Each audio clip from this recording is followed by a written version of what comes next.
Hi, I'm Jan Doyle. Welcome to Wyse Talk. Today's guest is the incredible Mickey Lawler. I've heard about her for years, and when I first met her, all I wanted to do was touch her and see if she was real, because she comes with such a reputation. Welcome to the show, Mickey. Thank you, Jan. He's really, absolutely, you're a legend. Now, I understand when we were talking earlier that you've been doing fabric painting for 34 years? Yes, at least 34, maybe longer. That's incredible. How did you get started in all this? Well, I was making a lot of quilts. My grandmother was a quilt maker. And so, but I got to the point after 50 or 60 quilts that where I wanted to do something different. There was a whole group of people from the Boston area who were doing innovative quilts at that time, Michael James and Nancy Halpern and these people. And I got frankly tired of making bed quilts. So I wanted to do some kinds of landscape quilts, but there was nothing on the market at that time for landscape fabrics. There was, we had to go to the rummage area, the remnant area rather, in fabric shops to try to find some kind of drapery fabric that looked like sky or it looked like water or anything like that. So I actually started by tie-dyeing fabric, thinking that would be good. However, at that time, the dyes were toxic, and I had 3 little kids at home, and they were hot water dyes. So I had these huge pots, and I would, dye during the day while the kids were at school. But finally, a friend of mine, and I didn't think that was such a great idea. One little kid came in one day, a friend of my daughter, and said, "Oh, what's for dinner, Mrs. Lawler?" And I said, "Red." So I mean, that's pretty much what the kitchen looked like. Wow. So then a friend of mine, Jean Thibodeau, introduced me to these set-of-color fabric paints. And I thought life couldn't get any better, and it couldn't really at that point, because it meant that I could actually paint. These are textile paints. They were textile paints. They've since, the company that makes them, PBO, which is a French paint company, just discontinued all of their textile paints. Yeah, I heard that. That's a couple of months ago. It makes me crazy because I've been using them for 35 years. So, but anyway, I have found some really wonderful paints through Pro Chemical and Dye Works in Somerset, Massachusetts. And so I am going to try to go to those, as well as jacquard paints, which are also fairly good textile paints. I'm not sure any of them, I think they all are good quality, yeah. So anyway, I have to transition at this age. Oh my gosh. Well, I mean, you worked with something for 34 years. I know every single nuance of every single color, Yeah, it's worse than a divorce, actually. It is. It is. Really? It is. Yeah, I presume it is. Yeah, well, okay. I know. So, okay. So, I'll take it from there. But yeah. So, once I got going on the paints, which are basically watercolors that are permanent on textiles. They're heat set with an iron. It's the most user-friendly thing to do, is to actually paint the fabric with a textile paint. Because unlike dyes, you don't have all this measuring and worries about toxicity. These are non-toxic paints. All of the ones that I just mentioned actually are non-toxic paints. So I could use those with kids. Not that I do too often, but using the paints for that length of time and painting. I actually figured it out a while back that I've painted 48,000 yards of fabric since I started. Oh my goodness. Oh my goodness. So most of my fabrics are landscape oriented because I had fallen in love with making landscape quilts. And so it's a lot of different skies and waters and that kind of thing. But once I got going on that, I just couldn't stop. I love doing it, brushes, sponges, anything you can use to get the paint on the fabric. Yeah. Wow, that's absolutely incredible. Yeah. Now, how did you realize that this was a good business for you to? Oh, okay. Now you understand. That's a good question. Yeah. You started off with a quilt shop. I did. Most people don't know that. I actually had a small shop in Simsbury, Connecticut, from 1980 to 1985. And I was very fortunate in 1985 to sell it to one of the women who worked there. But the reason I sold it was, in the meantime, I think 1982 or 83, I started painting the fabric. I started painting fabric at that time. And then I would sell it in the shop. Well, people were buying more of the painted fabric, it seemed, than the regular quilt fabric. And the quilt fabric that was available at that time was just little calicos or stripes or, you know, actually it was pretty boring fabric. Very limited. Very limited. And so people were buying this fabric, and I thought, what's wrong with this picture? I'm paying a landlord. So I sold the shop. I took the whole business of the painted fabric home, called it Sky Dyes, because I had started by dyeing fabric. And Sky Paints just didn't sound as great as Sky Dyes. So it's been called Sky Dyes, which is a little disconcerting for many people because they think I dye fabric, but I don't dye fabric at all. I paint fabric. Paints are pigments, and they sit on the surface of the fibers. Dyes form a chemical bond with a fiber, so on both sides you see the same thing. You know, they're the same on both sides. But if you take a look at a piece of painted fabric, the other side is generally much lighter. Oh, that's interesting. You know, I'm just going to, I'm going to just hold up the correct side. Yeah, that's and the right then, side. by the way, this is just gorgeous. And then I'm going to flip it around to the back. Yeah, and it's paler. It's generally. paler. Yeah. But oh my God, this is just gorgeous. And thank you. Well, that's the sort of thing. I started by doing a lot of yardage, and some of the pieces you can see here, and so that was the sort of thing people were buying primarily. So I have some yardage here. Oh yeah, so this good. is Yeah. so that and this is what, a yard of fabric? That's a yard of fabric, right? And so people were buying this, and I could see them fussy cutting. Oh, absolutely. Could you explain fussy cutting? Oh, do I have Because I know people aren't going to know what it means. Fussy cutting, well, I guess that the best way to explain it is that you just cut out the area that you want to use, you know, in your quilt. As and I'm so looking it at- might be just a small circle in there, or it might be a triangle, or whatever it is, you know.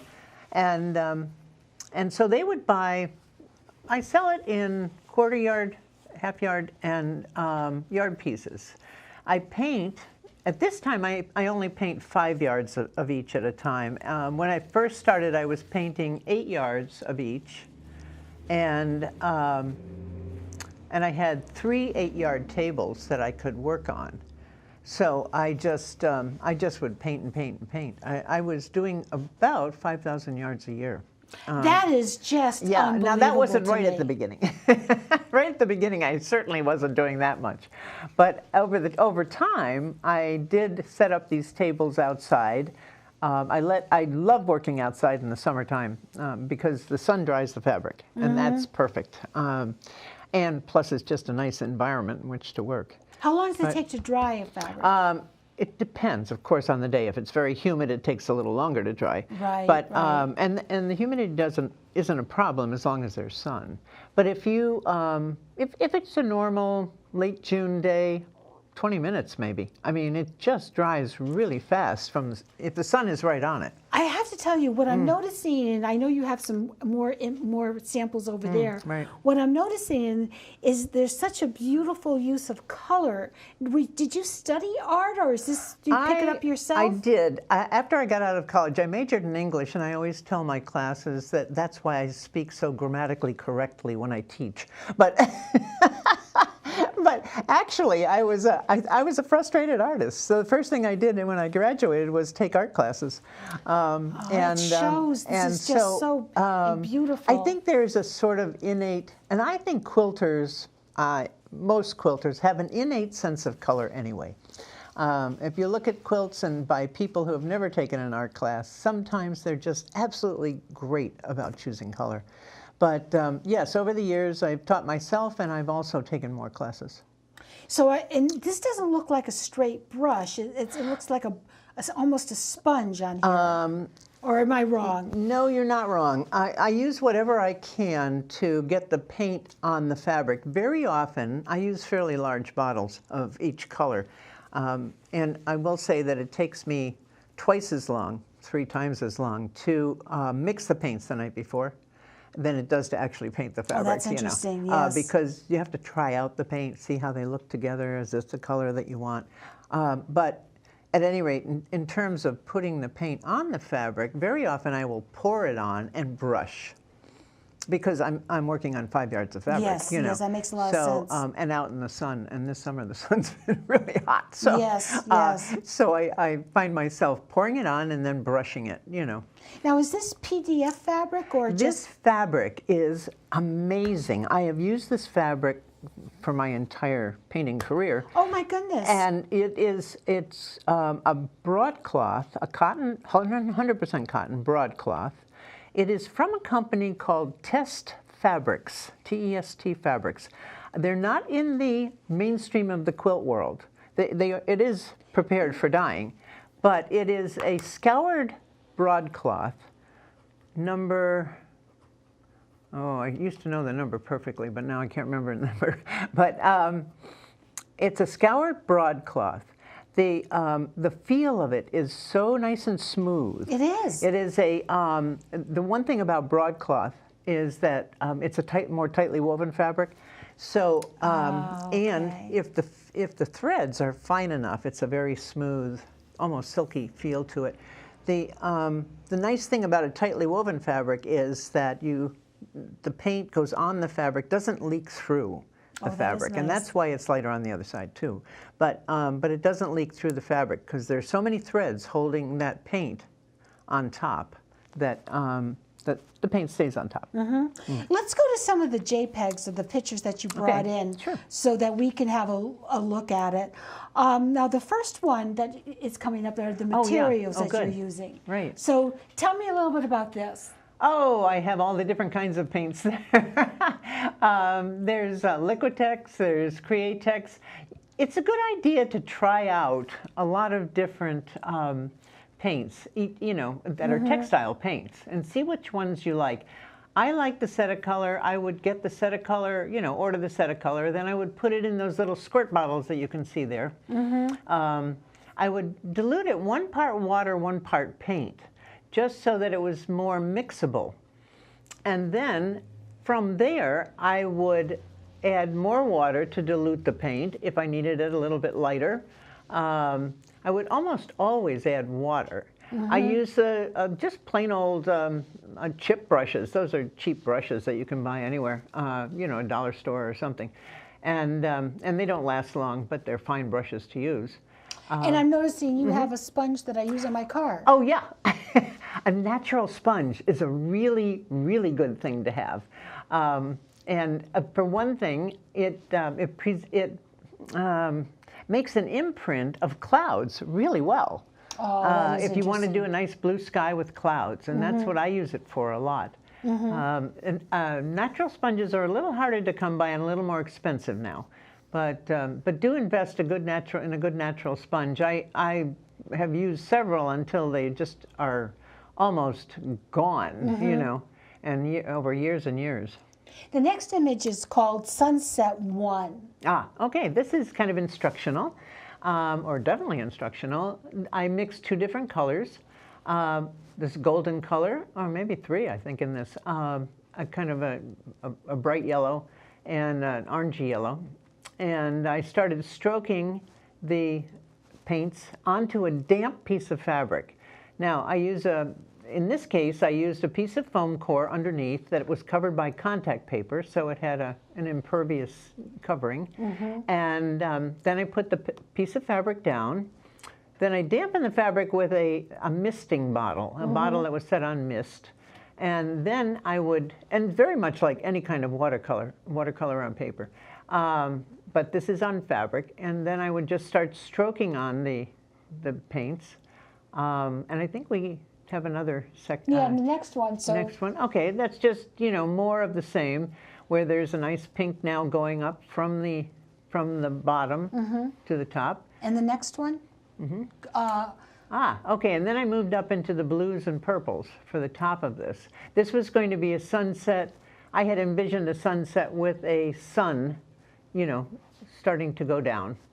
And so, of course, I use a different brush for each one, each color. Okay, that's a good point. And the next picture, I think you're going to start this. Oh, I'm going to start the sun. So what I did was mix a gold metallic paint with a little bit of golden yellow.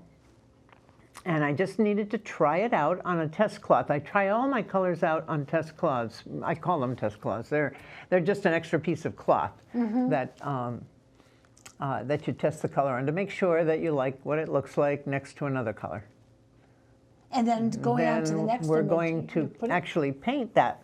Now, that little sponge brush is a great tool for painting circles because you just have to twist it and it makes a nice circle. So I have. That's interesting because I noticed you switched brushes. That's interesting. Yeah, I switched and they're to very the sponge inexpensive. brush. Very inexpensive, yes. And I think the next slide is the. I think it's the finished one. Yeah. Yes, there we go. Yeah. So super. It's just a little, a little piece of a sky with the sun. Now I understand. Actually, I bought these going back to here. When I knew you were going to be on the show, I went online, Amazon, my favorite store in life, and because these aren't available anymore. No, Why aren't they in print? Well, because C&T Publishing, who published both my books, take their books out of print after a certain length of time, and there's not much I can do about it. Well, it was a kick to write them, though. I have to tell you that, especially the first one, the one you're holding. This one, this is when they first asked me to write a book about painting fabric, and at that time I was the only one painting fabric, and I had so much fun with the editors there and coming up with this book. It was a lot of work. It took a year and a half, a lot of work. Who did all the photos for it? My friend Jack McConnell. Oh, you mentioned him my dear earlier. friend who is just the most phenomenal photographer in Connecticut, and you must go to his website, Jack McConnell. He's just a super person. Anyway, he was very helpful with both books. Now the first book is called Sky Dyes. Yes. And you said some people don't like the name? Oh, no, they like the name. Oh, okay. Oh no, I guess the reason I said that was because then people think it's dyeing fabric. Oh, okay, that's and a it's good not point. dyeing fabric.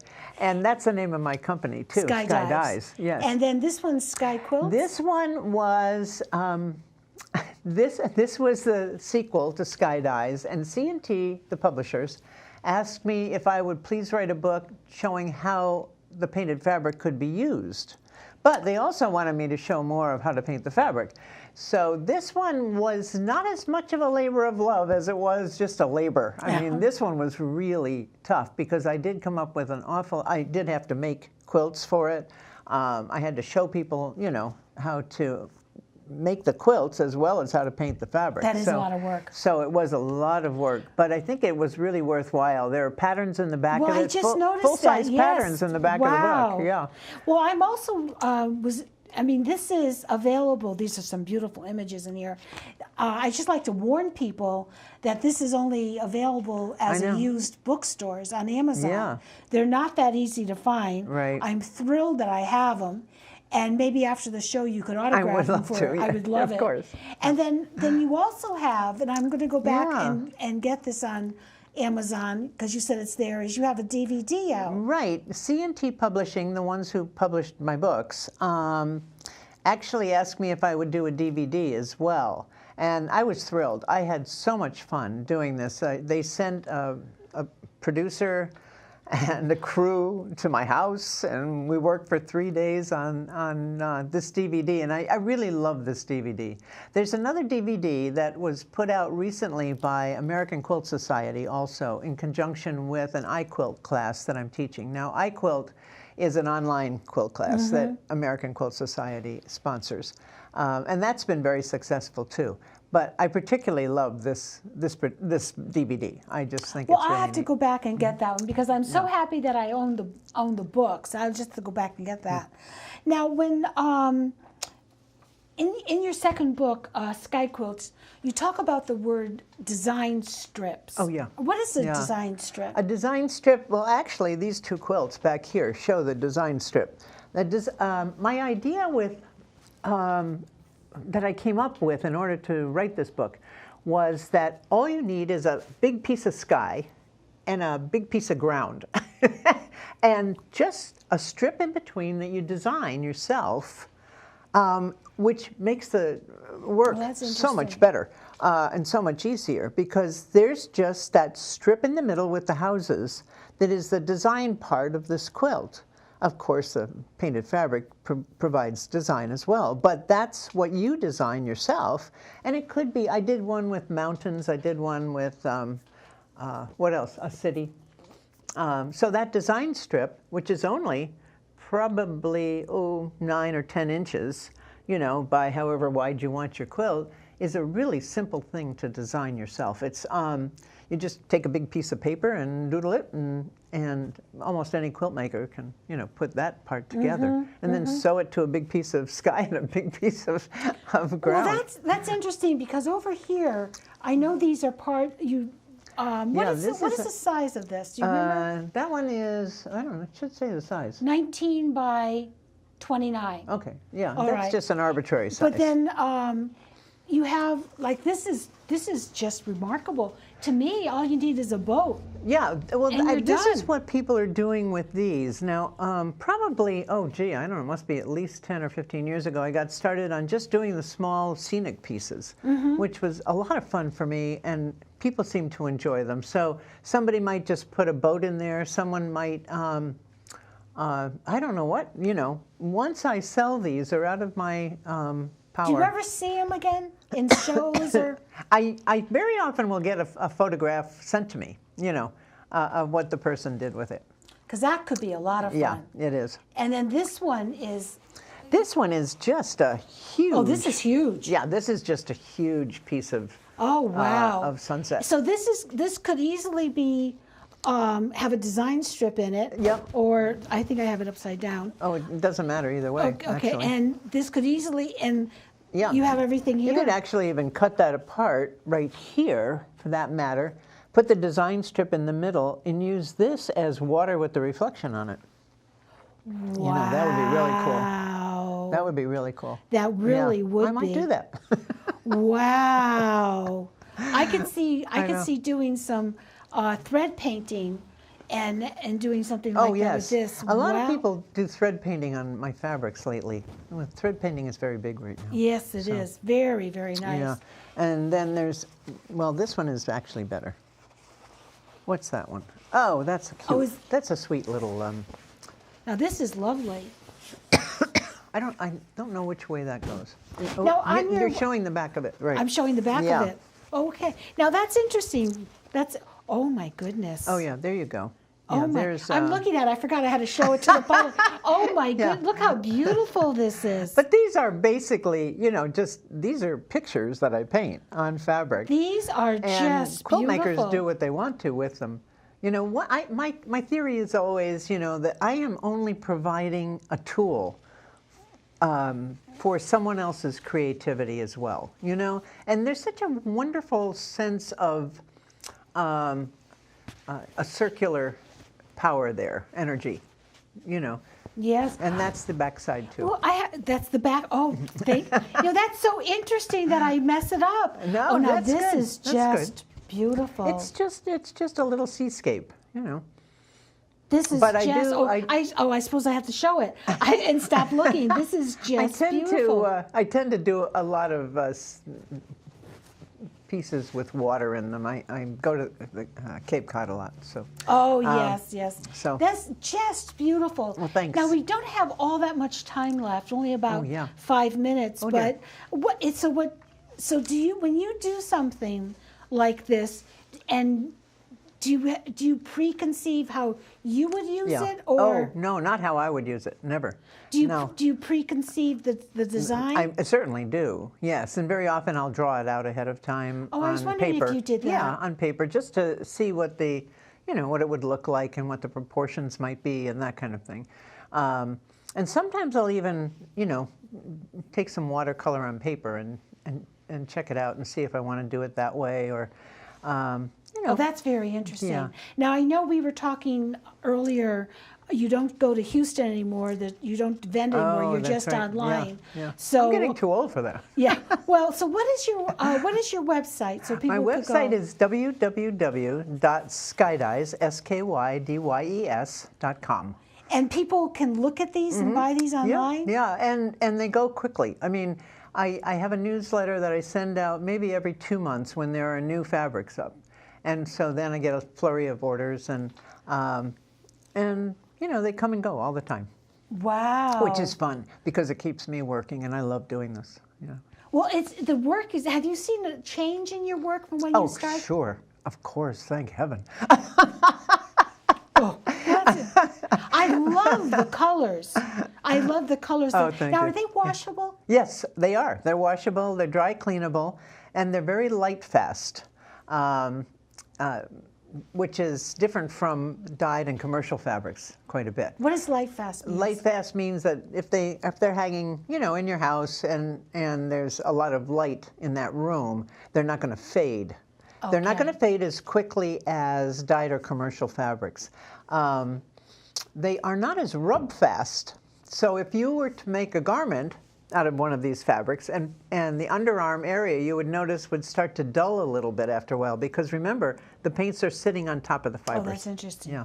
Very interesting. Well, what is your contact information again? www.skydyes.com. Okay, and I know you give classes and you teach. I love teaching. Yes. Is that on your website also? Yes, it is. That and the gallery, and dates when when I'll be teaching and where. Oh, super. The gallery would be wonderful too. And you're also a member of SAQA. I am. Proudly member of SAQA. Yeah, and what is SAQA? SAQA is the Studio Art Quilters Association. SAQA is an international organization now that provides a place for people who are known as art quilters. And so that means that we don't make quilts just for beds. We make quilts to hang on the wall. I mean, how many beds can we really cover? You know? They're not utilitarian quilts They're anymore. not utilitarian. Right. When quilts kind of first started a couple 100 to 300 years ago, I won't say just first started, but they were meant for service, for use. Yes. And now they're meant for the, our quilts are meant for the wall. Yeah. I'm so thrilled I had the opportunity to learn about you. I'm thrilled that I have your books. I'm going to get your DVD, and I think that your work is phenomenal. Oh, just keep it coming, Jan. I love it. So please contact her at skydyes.com. Skydye, SKYDYES. Okay, or if you forget that, you can always contact me at jmdteach@comcast.net, and I'll give you the information. Thank you so much. Thank you, Jan. This has been fun.